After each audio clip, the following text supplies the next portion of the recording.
Good morning student. आज हम एक नए लेक्चर के साथ कर रहे हैं। हमारी लेक्चर की सीरीज चल रही थी समुच्चय की, और समुच्चय में मैंने 8 लेक्चर कंप्लीट कर लिए हैं। आज जो 8वां लेक्चर था, जो 8वां लेक्चर था, उसमें प्रश्नावली 1.1 कराई गई थी। आज प्रश्नावली 1.2 और 1.3 देखेंगे। तो सारा कॉन्सेप्ट तो 7 लेक्चरों में है, और जो 1.1 एक्सरसाइज है उसमें क्या है, प्रश्नावली 1.1 कंप्लीट हो चुकी है। आज देखेंगे प्रश्नावली 1.2 एंड 1.3। तो आप एनसीईआरटी बुक खोल लीजिए और उसके क्वेश्चन देखते रहिए, और मैं यहाँ सॉल्व करते जा रहा हूँ। तो चलते हैं पहले क्वेश्चन की तरफ। कहाँ? NCERT book 1.2। ठीक है, क्या है 1.2। और पहला क्वेश्चन इसमें है कि निम्नलिखित में से रिक्त समुच्चय के उदाहरण दीजिए। तो रिक्त समुच्चय, पहले तो ये समझ, रिक्त समुच्चय वह समुच्चय होता है जिसमें कोई अवयव नहीं होता है, जिसे हम क्या फाई से डिनोट करते हैं, फाई से प्रदर्शित करते हैं। तो इसमें पहला फर्स्ट पार्ट दिया कि 2 से भाज्य विषम प्राकृतिक संख्याओं का समुच्चय। क्या बताओ, विषम संख्याओं को आप 2 से विभाजित कर सकते हो? नहीं कर सकते हो। तो ये पहला दे रखा है, ये क्या है हमारा एक रिक्त समुच्चय का उदाहरण है। क्या है? तो आप लिख भी सकते हैं यहाँ पर क्वेश्चन नंबर 1। क्वेश्चन नंबर 1 है, और 1 का फर्स्ट देखो, कह रहा है 2 से भाज्य विषम प्राकृतिक संख्याओं का समुच्चय। मैं सॉल्यूशन कर रहा हूँ, आप क्वेश्चन देखते हैं। ठीक है, तो यहाँ पर क्या लिखोगे, यह संभव नहीं है कि विषम प्राकृतिक संख्याएं, विषम प्राकृतिक संख्याएं 2 से क्या हो भाज्य। ठीक है, ये हमारा फर्स्ट सॉल्यूशन हो गया।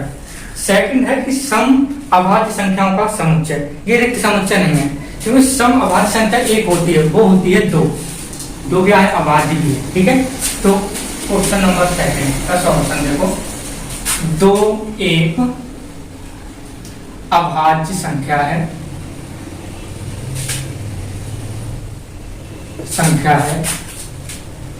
यहाँ पर एक चीज 2 तथा ये एक रिक्त समुच्चय है, अतः यह एक रिक्त समुच्चय का उदाहरण है। ये रिक्त हो गई। ठीक है, और सेकंड क्वेश्चन में 2 एक अभाज्य संख्या है, अतः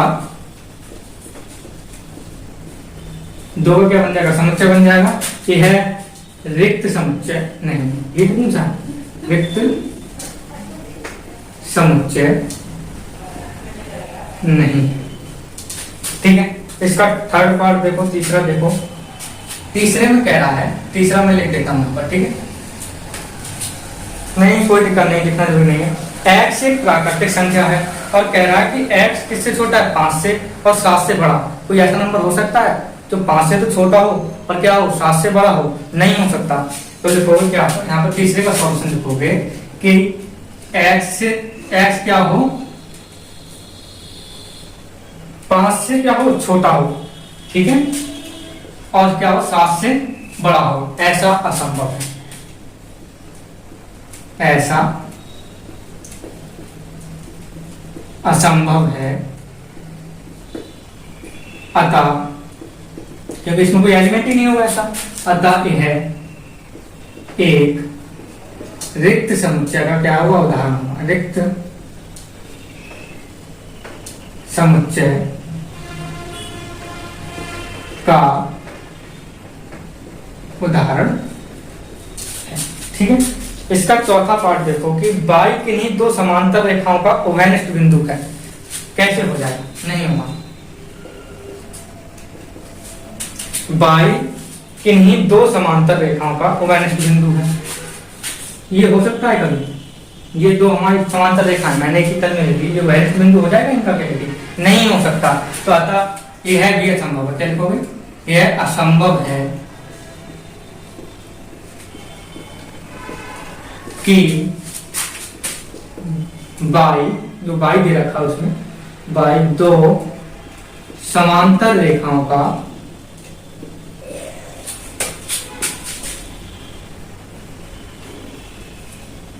बाई कोई समांतर रेखाओं का क्या हो, उभयनिष्ठ बिंदु हो।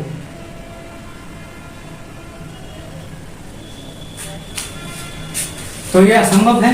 तो बाई दो समांतर रेखाओं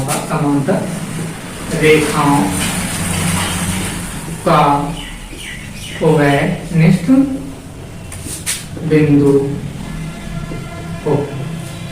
ठीक है, ये सही नहीं होगा, यह असंभव है कि बाई दो समांतर रेखाओं का उभयनिष्ठ बिंदु हो। अतः यह एक रिक्त समुच्चय का उदाहरण, अतः यह एक रिक्त समुच्चय का क्या होगा, उदाहरण है। ठीक है, अब क्वेश्चन नंबर नेक्स्ट देखते हैं 1.2 का। सेकंड क्वेश्चन कह रहा है कि निम्नलिखित समुच्चय में से कौन परिमित है और कौन अपरिमित है, मतलब कौन फाइनाइट है कौन इनफाइनाइट समुच्चय है। क्वेश्चन नंबर 2, तो पहला क्वेश्चन है वर्ष के महीनों का समुच्चय। तो वर्ष के महीनों का समुच्चय जनवरी से लेकर दिसंबर तक तो 12 महीने होते हैं, तो ये क्या हो गया, परिमित समुच्चय हो गया। ठीक है, तो लिखोगे यहाँ पर पहले का सॉल्यूशन लिखोगे। फर्स्ट का सॉल्यूशन कैसे लिखोगे, इसका फर्स्ट का सॉल्यूशन लिखोगे, वर्ष के महीनों का समुच्चय पूछा ना, तो वर्ष के महीनों का समुच्चय परिमित समुच्चय होगा। क्या होगा, परिमित समुच्चय होगा। ठीक है, नेक्स्ट देखते हैं 1 2 3 dot dot dot so on, ये अपरिमित समुच्चय है। Second 1 2 3 that that that that, क्योंकि इसका कोई सीमा नहीं है, अतः यह अपरिमित समुच्चय है। कैसा समुच्चय है, अपरिमित समुच्चय है। ठीक है, इसका नेक्स्ट पार्ट है कि 1 2 3 और कहां तक जा रहा है, 100 तक, ये भी एक परिमित समुच्चय हो गया। क्या हो गया, परिमित समुच्चय हो गया। ये 1 2 3 that that that that that, कहां तक है, 99 और 100। ये क्या हो जाएगा, ये है बताया है एक परिमित समुच्चय है। ठीक है, कैसा समुच्चय है, परिमित समुच्चय है। नेक्स्ट क्वेश्चन क्या है कि 100 से बड़े धन पूर्णांकों का समुच्चय, 100 से बड़े धन पूर्णांकों का समुच्चय क्या हो जाएगा, इनफाइनाइट, मतलब अपरिमित समुच्चय है। 100 से बड़े धन पूर्णांक तो अनंत होंगे ना, 100 से बड़े, 100 से कम नहीं, 100 से कम भी पूछता धन पूर्णांक तो 1 तक आगे 0 तक रुक जाते, मगर बड़े तो इनफाइनाइट तक जाएगा। तो यहाँ पर लिखोगे 100 से बड़े धन पूर्णांकों का समुच्चय, 100 से बड़े धन पूर्णांकों का समुच्चय अपरिमित समुच्चय होगा, अपरिमित समुच्चय होगा। ठीक है, और इसका लास्ट 5th पार्ट है कि 99 से छोटे अभाज्य पूर्णांकों का समुच्चय। अभाज्य पूर्णांक संख्या 1 तक जा सकते हैं, अभाज्य संख्या पूछनी है इसमें। क्वेश्चन नंबर 2 आपका कह रहा है, नहीं सेकंड 99 से छोटे अभाज्य पूर्णांकों का समुच्चय। ठीक है, 99 से छोटे अभाज्य पूर्णांक कौन कौन से होंगे, 97 हो गया, 95 हो गया, और 93 हो गया, 91 हो गया, ऐसे जाते जाते जाते जाते 5 3 और 2 भी क्या है, अभाज्य संख्या है। ठीक है, तो क्या लिखोगे, 99 से छोटे अभाज्य, अब वही पूर्णांक पूछे, अभाज्य पूर्णांकों का समुच्चय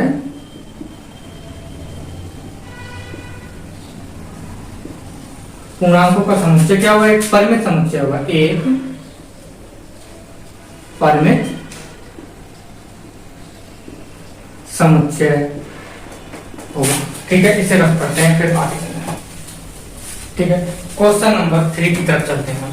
क्वेश्चन नंबर 3 क्या है कि निम्नलिखित में से प्रत्येक के लिए बताइए कौन परिमित है और कौन अपरिमित है। ठीक है, तो क्वेश्चन नंबर 3 देखो कि एक्स अक्ष के समांतर रेखाओं का समुच्चय। तो देखो कितना अच्छा क्वेश्चन है, एक्स अक्ष के समांतर रेखाओं का समुच्चय पूछा है। ठीक है, ये हमारी एक्स अक्ष है और ये वाई अक्ष। ठीक है, और एक्स अक्ष के समांतर, तो इसके समांतर कितनी समांतर रेखाएं बन सकती हैं। कोई गिनती है, बताइए। तो ये भी क्या होगा, एक अपरिमित समुच्चय हो गया। क्या होगा ये? अपरिमित समुच्चय हो गया। क्वेश्चन एक्स अक्ष के समांतर रेखाओं का समुच्चय कैसा होगा? अपरिमित समुच्चय। क्वेश्चन नंबर 3 है और इसका फर्स्ट का सॉल्यूशन लिख रहा हूं ना कि एक्स अक्ष के समांतर रेखाओं का समुच्चय एक्स अक्ष के समांतर रेखाओं का समुच्चय अपरिमित समुच्चय होगा, इनफाइनाइट सेट होगा, अपरिमित समुच्चय होगा। ठीक है। नेक्स्ट क्या है इसका कि अंग्रेजी वर्णमालाओं का अक्षरों का जो अंग्रेजी वर्णमाला अक्षरों का समुच्चय बनेगा, ये एक निश्चित ही तो 26 लेटर है, 26 लेटर है, तो ये क्या होगा? परिमित समुच्चय होगा।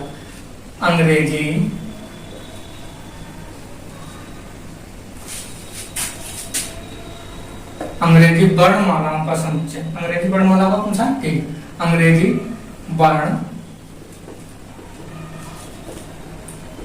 का समुच्चय एक कैसा समुच्चय होगा? एक परिमित समुच्चय होगा। कैसा? परिमित समुच्चय है। ये जो 7 लेक्चर कराए मैंने, एक एक कॉन्सेप्ट क्लियर करा दिया उसमें। ठीक है। नेक्स्ट क्वेश्चन है इसमें उन संख्याओं का समुच्चय जो 5 के गुणज हों। अब 5 के गुणज कौन कौन से होंगे? 5, 10, 15, 20 ऐसे ही चलते जाएंगे इनफाइनाइट तक। तो 5 के गुणज का जो समुच्चय बनेगा वो क्या बनेगा? हमारा अपरिमित समुच्चय बनेगा। क्या बनेगा? अपरिमित समुच्चय बनेगा। 5 के गुणज, क्या पूछा? 5 के गुणज संख्याओं का समुच्चय, अपरिमित गुणज संख्याओं का समुच्चय अपरिमित समुच्चय होगा। कैसा? अपरिमित समुच्चय।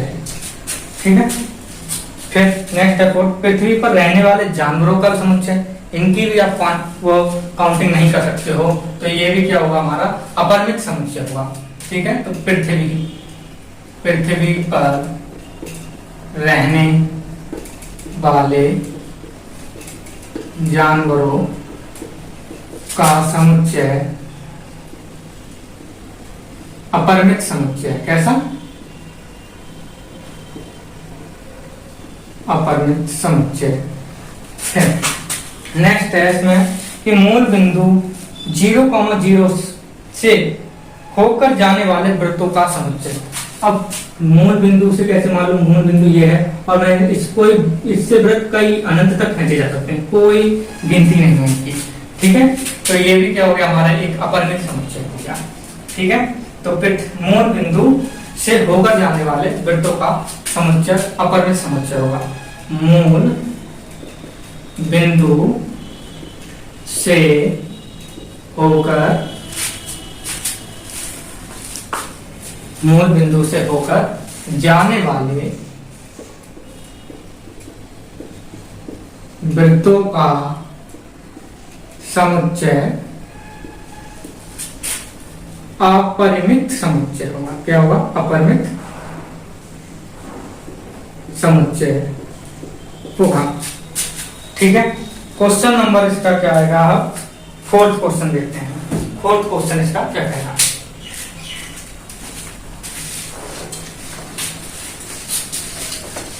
बस थ्योरेटिकली क्वेश्चन है इसमें और कुछ नहीं।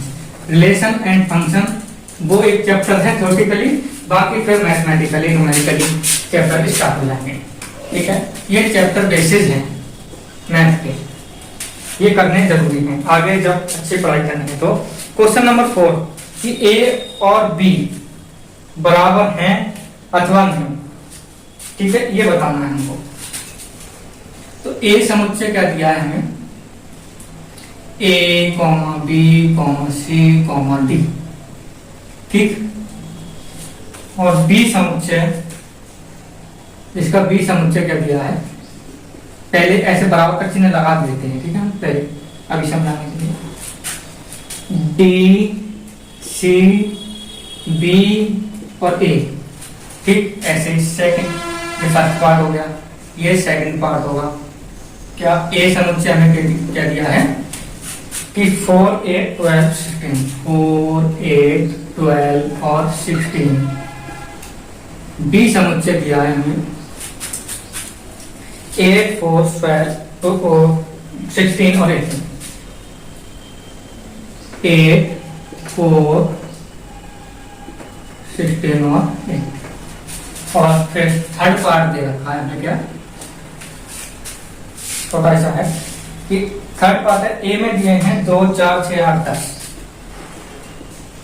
2 4 6 8 10। और बी में क्या है, x समधन पूर्णांक है, x समधन पूर्णांक है। और इसमें लिमिटेशन है कि x छोटा है या बराबर है 10, बस इससे ज्यादा नहीं। और नेक्स्ट फोर्थ है इसका फोर्थ पार्ट, ए समुच्चय में क्या लिखा है इसमें कि x संख्या 10 का एक गुणज है, x संख्या 10 का एक गुणज है, ठीक है। और बी पार्ट हमारा क्या कह रहा है, 10 15 20 25 और 30, 10 15 20 25 और 30। अब देखते हैं, देखो इसमें ए बी सी डी है, इसमें ए बी सी डी है, तो ये समुच्चय कैसे हो जाएंगे, बराबर। तो ये आप बराबर का चिन्ह लगा रहे हैं, ठीक है। तो यहाँ लिख भी सकते हो इसके आगे क्या, ए बराबर है किसके, बी के। ये क्या होगा, इसमें है 4 8 12 16, इसमें 4 8 12 नहीं है, 16 है, 18 है, तो ये समुच्चय बराबर नहीं होगा ए और बी के, क्योंकि अवयव बराबर होने चाहिए। तो इसमें आप लिख दोगे कि ए बराबर नहीं है बी के। ऐसे देखो थर्ड पार्ट देखो, इसमें 2 4 6 8 10, x समधन पूर्णांकों का समुच्चय, x कहां तक जा रहा है 10 तक, तो सम पूर्णांक ये हो जाएगा वहां, क्योंकि सम देखो तो क्या आएगा 2 4 8 10 ही तक आएगा और 10 से ज्यादा नहीं जा रहा, तो ये समुच्चय बराबर हो जाएगा। तो यहाँ लिख दोगे कि a बराबर है किसके, b के। चौथा है कि x संख्या 10 का एक गुणज है, और यहाँ दिया 10 15 20 25 30, तो यहाँ पर 15 तो नहीं होगा 10 का गुणज, ना 25 हो 20 30 तो होंगे, तो ये भी बराबर नहीं होंगे, ठीक है।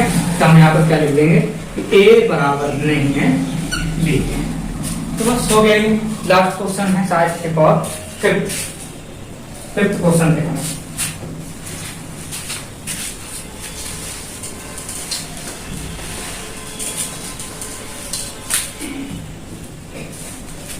फिफ्थ क्वेश्चन, क्या निम्नलिखित समुच्चय एवं समान है, कारण सहित बताइए।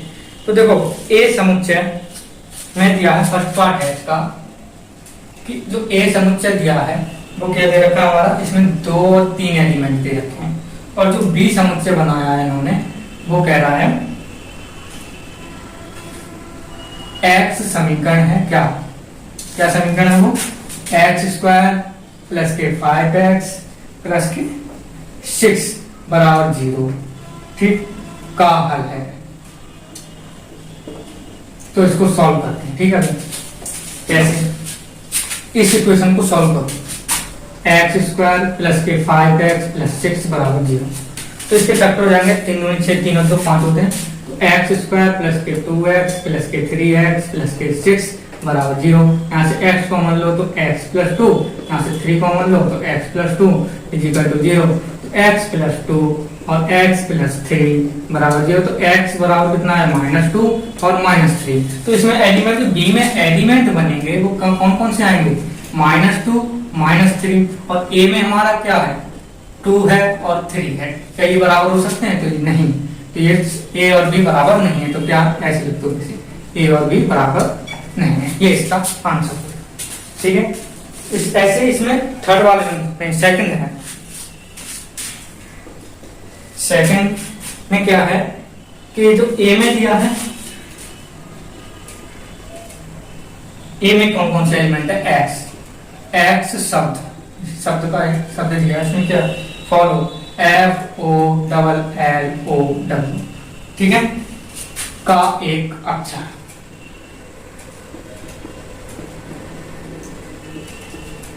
और बी समस्या इसमें क्या दे रखा है, वॉल, इन्होंने यहाँ पर बाई मान लिया है, क्या दे रखा है, बॉल, बाई शब्द WOLF का अक्षर, एक अक्षर लिख लो, एक अक्षर।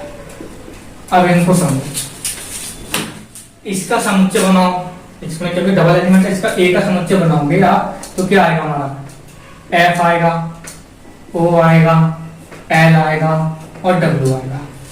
बी का बनाओ तो बी में क्या आएगा, W आएगा, L आएगा, F आएगा, O आएगा। तो फिर हम लिख लूं F आएगा, O आएगा, L आएगा और W आएगा। देखो सेम है, तो ये दोनों समुच्चय कैसे हो जाएंगे, बराबर है। तो आप लिख दोगे कि A समुच्चय बराबर है किसके, बी के, ठीक है। नेक्स्ट इसमें क्या है, हाँ ये पांचवा क्वेश्चन। छठा क्वेश्चन इसमें क्या कह रहा है कि दिए हुए समुच्चय में से समान समुच्चय का चयन कीजिए। इसमें कौन कौन से समुच्चय समान दिए हैं, तो मैं पढ़ के सुना देता हूं कि ए में कौन कौन से एलिमेंट दिए हैं कि 2, 4, 8, 12। बी में लिखना पड़ेगा तभी।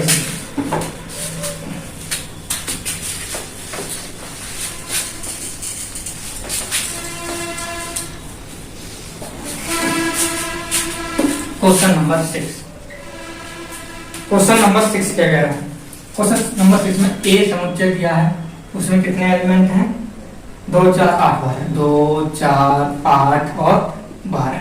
बी में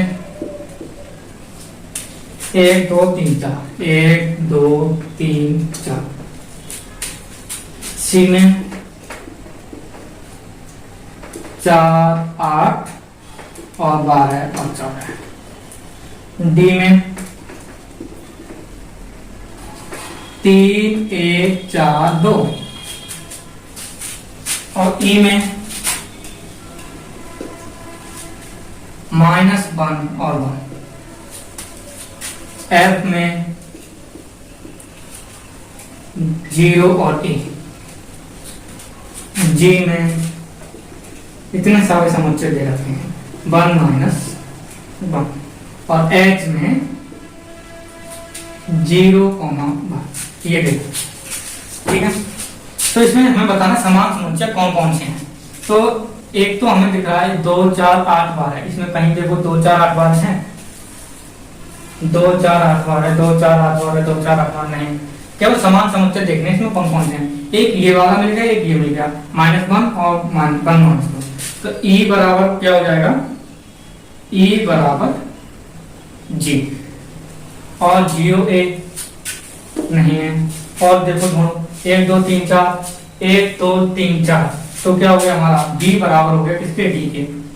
बी बराबर हो गया डी के, ठीक है। और कोई समुच्चय मिल रहा है, नहीं, और कोई दिखाई नहीं दे रहा इन्हीं दो समुच्चय के अलावा। 2, 4, 8, 12 किसी में है, 2, 4, 8, 12, 2, 4, 8, 12 नहीं है, नहीं है। 0, A नहीं है, 0, A ये लिखा था, ठीक है, 0 ये लिखा था, ठीक है। ये केवल दो समस्या मिलेंगे, ठीक है। ये दो समस्या केवल क्या है, बराबर है। और कहीं दिखाई देता हो तो लिख लीजिएगा, ठीक है। तो एक्सरसाइज 1.2 आज समाप्त हो गई।